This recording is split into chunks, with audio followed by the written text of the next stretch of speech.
Hari ini gue akan memulai challenge pertama dari 30 hari menjadi seorang content creator yang lebih baik. Jadi tiap harinya saya akan saya akan belajar gimana caranya pertama jadi man of God yang lebih baik.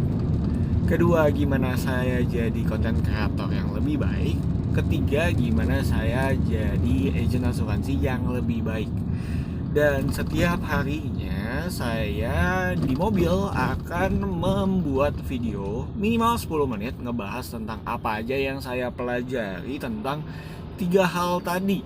Karena saya tahu kalau sesuatu yang saya juga nggak intensionalkan atau nggak diniatin, ujung-ujungnya nggak ke track, nggak ketahuan juga seberapa jauh sih progres yang udah saya capai, seperti apa aja yang harus diperbaiki.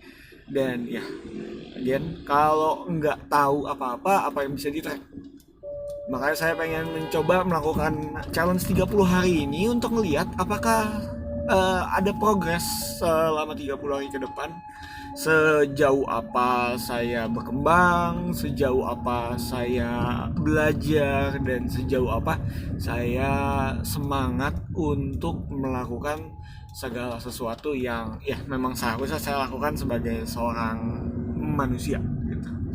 Karena kan Tuhan minta kita untuk jadi serupa dan segambar dengan Dia menuju kesempurnaan gitu.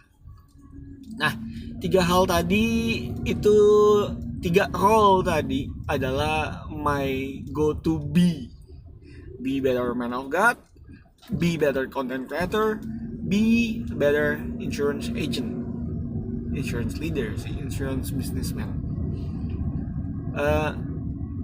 Kenapa sih harus mulai jadiin challenge? Kenapa sih harus 30 hari? Pertama, kenapa harus jadi challenge? Supaya jadiin diri saya ada semangat untuk menggamifikasikan diri sendiri. Karena saya orangnya suka main game. Kalau saya nggak ada tantangan, saya rasa nggak ada questnya tuh kayak buat apa lu main game kayak gitu. Pertama, main game yang nggak ada progression. Jadi ya, sama di hidup juga harus ada progression. Makanya saya bikin challenge 30 hari ini. Kenapa harus 30 hari? Kalau seminggu kayaknya nggak gitu banyak yang bisa ke-track. Kalau 30 hari udah mulai kelihatan tuh. Karena ya, habit tuh dimulai kan minimal ada 100 jam ya, karena ada habit baru. Atau kata orang 28 hari. Berarti saya punya buffer lah, kasarnya 2 hari untuk jadiin habit itu benar-benar habit yang bagus. Dan ya memastikan diri saya juga apa yang saya pelajari ini nggak lupa gitu. Apakah video ini akan diposting atau tidak ke YouTube atau sejenisnya? Mungkin akan diposting secara private, unlisted, supaya saya punya track record juga. Seperti apa sih saya nantinya gitu. Tapi kayaknya nggak akan dimasukin ke channel IHSK Wijaya yang udah buat asuransi. Tapi saya akan bikin satu channel lagi yang memang khusus untuk saya nge-track hidup saya sendiri, pelajaran apa aja yang udah saya ambil. Dan ya, channel ini channel personal sih jadinya. Mungkin nantinya bisa jadi warisan untuk Maverick kalau pengen lihat bapaknya umur 31 ngapain aja sih. Dan itu bisa jadi inspirasi buat dia nantinya. Let's say ya harusnya sih aku umurnya panjang ya. Harusnya saya umurnya panjang, doanya umur 80 tahun. Tapi di saat saya mungkin udah lupa, pikun atau gimana, ya anak cucu saya nantinya bisa lihat, oh Kungkung dulu kelakuannya kayak gini. Oh gini ya pola pikir orang zaman 2020, zaman post covid tuh seperti ini gitu. Dan ya seperti itulah kira-kira. Nah, di hari pertama ini saya mau mulai recap apa yang udah saya pelajari selama tahun 2024. Pertama, sebagai seorang manusia yang pengen jadi the better man of God. Di tahun 2024 ini ujiannya banyak. ujiannya banyak, dan juga berkatnya banyak. Dari awal tahun Tuhan tuh udah naro satu kata. Aduh, mau nangis. Udah taruh satu kata, yaitu percaya. Dan memang ujian tahun 2024 ini adalah percaya gitu. Percaya nggak lu Tuhan akan kasih sesuatu yang lebih baik? Percaya nggak lu kalau rencananya indah? Percaya nggak ini itu? Ujiannya banyak banget. Dan ya kalau ditanya saya percaya atau enggak, saya mempercayakan diri saya sama Tuhan. Udah banyak banget shifting mindset yang berubah, mindset shift yang terjadi gitu. Pertama, awal-awal tahun saya mencoba untuk mencari gimana sih caranya saya untuk bisa percaya diri, untuk pede gitu. Pede depan kamera, pede ngomong sama orang, pede telepon customer service. Dulu gemeteran, sekarang udah enggak ya. Dan again tetap Tuhan suruh kita carinya pede. Tapi PD-nya itu bukan percaya diri, tapi percaya Dia. Percaya kalau Tuhan percaya sama kita, sehingga kita bisa percaya sama diri kita yang Tuhan udah ciptakan sedemikian rupa. Ditenun cuy. Ditenun. Denun tuh dikit-dikit, atu-atu. Jadi Tuhan tahu seluk-beluk kita dari ujung rambut sampai ujung kaki. Tuhan simpenin semua air mata. Tuhan tahu semua rambut yang jatuh. Jadi kalau orang yang rontoknya banyak, Tuhan hitungin semuanya satu-satu. Dan ya, itu yang mungkin harus saya pelajari gitu. Percaya yang Tuhan mau ini adalah percaya sama Dia, percaya akan janjinya, percaya diri kamu yang udah dipercayain sama Tuhan untuk melakukan sebuah hal yang mungkin belum terlihat besar sekarang, tapi sebenarnya Tuhan lagi siapin pondasinya, Tuhan lagi siapin mindsetnya, supaya Tuhan lagi siapin tanahnya. Bijinya Tuhan udah ada, taruh di hati kamu, tapi Tuhan lagi siapin tanahnya. Tuhan lagi ngebajak tanahnya, lagi buang-buangin ranting, batu-batu, semua akar-akar kepahitan lagi dibuangin sama Tuhan. Ujian tahun ini tuh banyak banget gitu. Sekarang udah tanggal 12 Desember, lagi 12 deh, lagi promo. Dan ya, it's a nice day to start a new one. Makanya saya bikin challenge ini. Dan selama tahun 2024 ini banyak banget yang udah saya mulai. Ini lanjut ke content creator. How to be the better content creator. Di awal tahun saya mulai TikTok selama 3 bulan. Tiap hari, walaupun saya nggak syuting tiap hari, tapi tiap hari saya posting. Di situ saya nemuin kalau saya bukan tipikal orang yang bisa posting tiap hari. Di situ saya nemuin kalau saya burnout. Di situ saya nemuin kalau saya mencoba menjadi orang lain yang bukan jadi diri saya sendiri, nggak cocok, nggak masuk.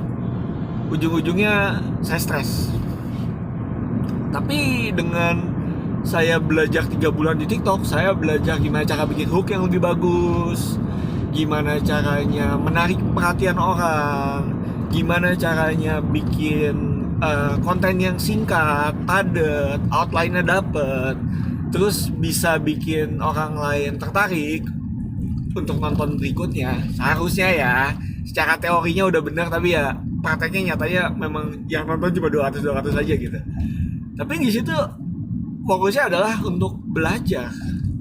Dan lucunya, di saat kamu lepas, di saat kamu nyantai gitu, kayak video yang sama Mev yang pas Sinca, hari ini Sinca udah ini, kalau kamu udah ditungguin apa belum.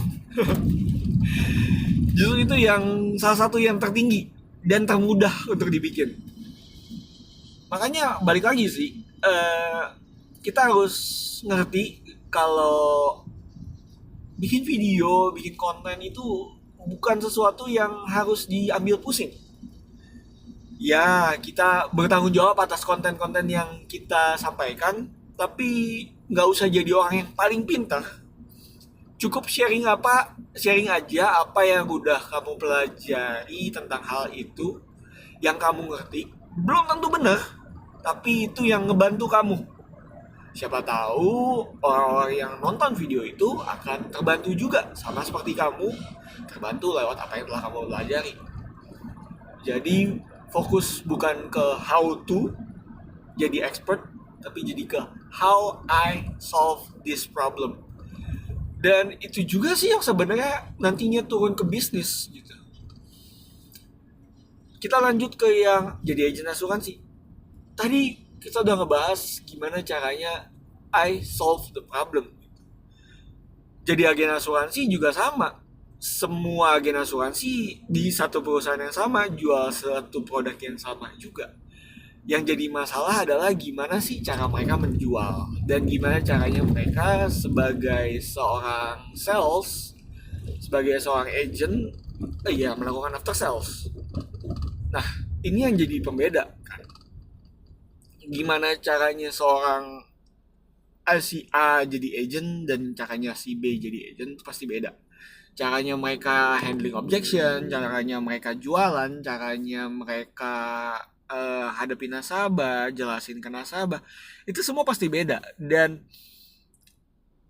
again, saya juga diingetin untuk cari loh style kamu sendiri supaya kamu effortless, supaya kamu juga santai, supaya orang lawan bicara kamu juga nggak diburu-buruin.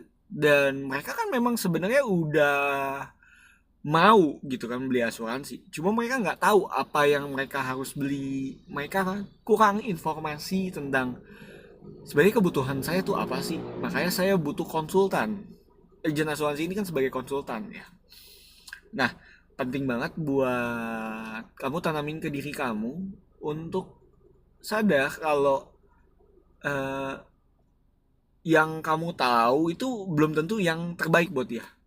Tapi yang kamu tahu itu works loh, bisa nyelesain masalah kamu loh.